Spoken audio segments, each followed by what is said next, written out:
Right then, here we go. It is Manchester City who sits second at the moment. I don't know why I went for them first. I meant to say it's Arsenal sitting top of the table as they play host to Manchester United, who come into the game off the back of that win, obviously, against City. That is the big game in the Premier League this weekend. As we welcome in, Robbo's still with us.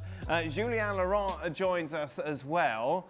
Jules, I imagine the vibe going into this from a United perspective is a lot more optimistic than it was a week ago. Yeah, absolutely. A lot of positivity, obviously, after the win in the derby last weekend, the whole week as well, to prepare for this game at the Emirates. Arsenal, remember when Michael Carrick, back in 2021, first had his interim period as a United coach. He also went to the Emirates and beat Mikel Arteta, by the way, on that day. So let's see if he can do it again on Sunday. But it's obviously a luxury. Usually clubs like Manchester United don't have a whole week to prepare for league games because they're usually in Europe. That's not the case. We've mentioned that many times on the show. It's a big advantage for them. I don't expect the game plan and the tactics to change much from what we saw against City. To be fair, I still think Carrick would pick the same system, that 4-2-3-1, probably even the same 11 that worked really well, and probably play with the same block and in transition because that worked really well against City, and I think he would work as well at the Emirates against Arsenal. So very interesting tactical battle because we also know already, apart from maybe who's going to be the number 9, what Mikel Arteta and Arsenal will do. Arsenal at the moment are playing very well and they're playing some great football. At times, I know you think they're sometimes boring, but they're playing very efficient football at the moment. Thanks, Sarah. Overall, what does he need to change then to address that from Arsenal? Carrick? Yeah. Carrick has to somehow get them in the same frame of mind they were in last weekend at home. And he somehow has to change their mentality because last week they never got punched in the nose by City. Right. You know they're going to get it against Arsenal because Arsenal will absolutely be on their toes considering what happened last week against City. So the key for Carrick is he'll find out how strong mentally this team is. Was it Ten Hag? Was it Amorim? Is that where the problem was? It wasn't the players. Well, we'll find out because Arsenal absolutely are going to give them a punch. And we will see whether last week is just a one-off or whether there's actually some substance to what they did last week. I'm not so sure Man United are going to produce what they did last week. Okay. I think it's a one-off. All right, let's take a look at the predictions then. So obviously, Stevie, you've gone for an Arsenal victory. Yep. A convincing victory? I think so. 3-1? Yeah. Listen, Man United were absolutely gassed. Yes, it was a great performance, but they were running out of steam. They've had a week to recover. Arsenal have had a game against Marseille midweek. Aye, but this is all about the mentality of Man United because we know what Arsenal are going to be like. That is the key. Let's see what happens when if Arsenal go ahead. Will this Man United side do what they've been doing for the last few years and not have the stomach for it and just get completely outplayed?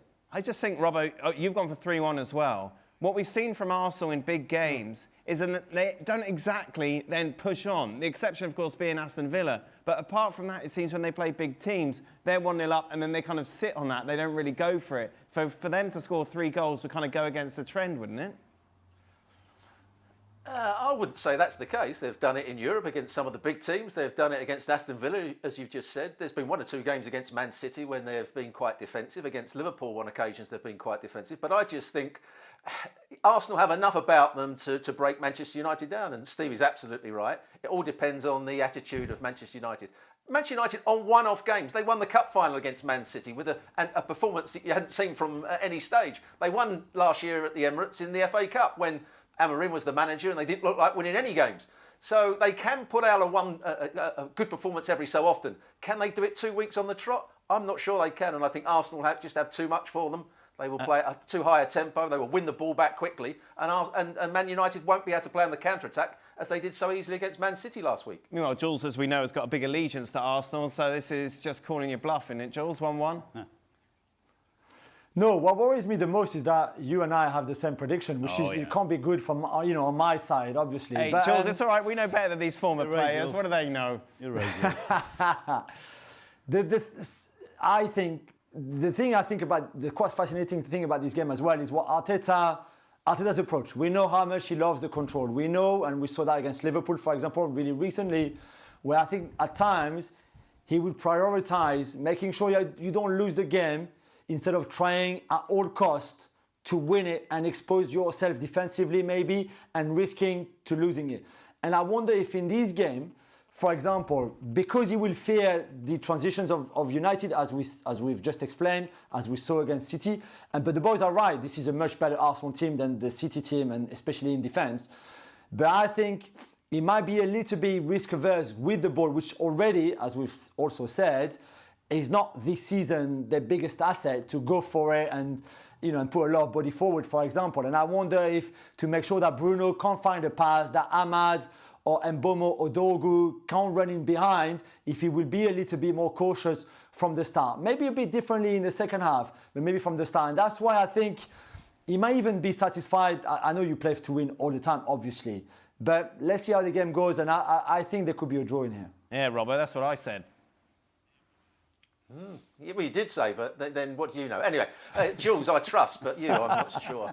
No, but Arsenal might not win the game in the first 20 minutes. What Arsenal do quite well is they grind teams down, and eventually, when they get that goal, like they did against Aston Villa, where it took them a time to get that first goal, and then they play with confidence, then they steam forward, then the players sort of release themselves almost at times, and they look at an excellent side. They do have periods in the game where you think if they run out of steam, if they run out of ideas.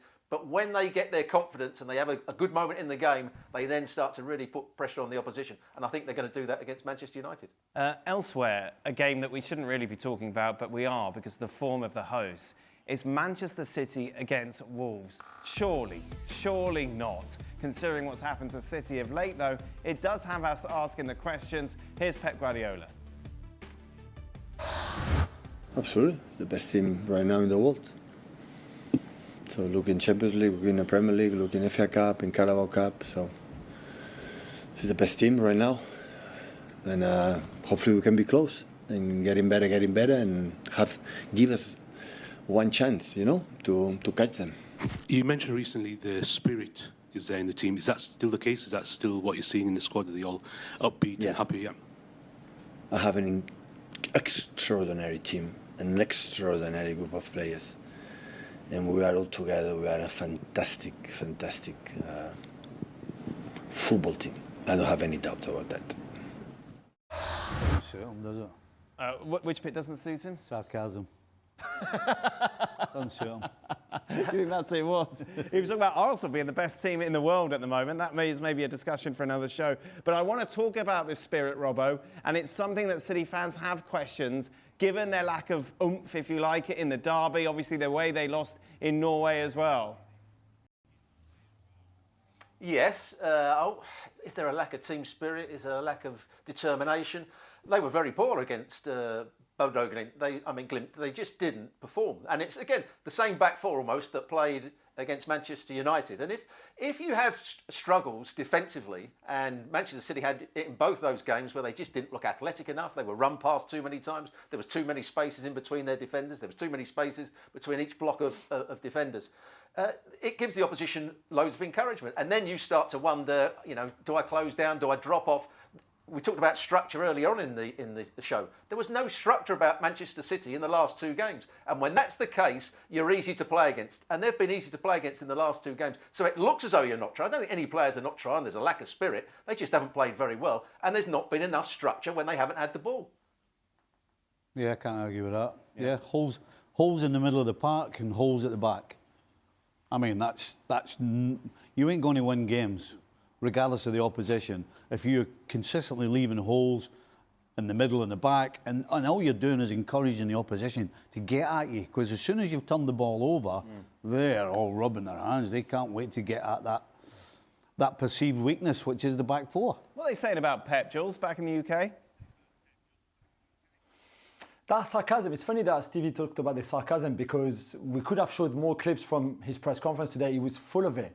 He said at some point, oh yeah, Manchester City are not allowed to lose games. We can't lose, right? We can't lose. Nobody said you can't lose. We're just saying that you've been rubbish lately. That's all. You can only beat Exeter 10-1. But it's not about you allowed or not allowed to lose. It's that right now, as the boys explained, there's problems everywhere. And the issue, a bit like last season, remember when they had that really bad stint between October and December, really it was, and they lost their football. it's the same here. He doesn't seem able to find the solution. So maybe, whether it's too many injuries at the back and they can't much he can do anyway, or he's just, again, he's struggling to find solutions and answers to the problem that are pretty obvious to see for all of us, really. And it's not just the midfield and the defense where there's holes everywhere, some players are not good enough. It's also the lack of creativity up front. You can have Semenyo and Doku, as we saw against Bodo Glimt, and they don't do much. Foden has disappeared for the last 5 games. Sheki's maybe the only one trying, and then Haaland is 1 goal in 8 games, and that was a penalty. So it's just everywhere on the pitch there's issues, and I mean, he has to find answers to all those issues very quickly, otherwise this is going to unravel very quickly as well.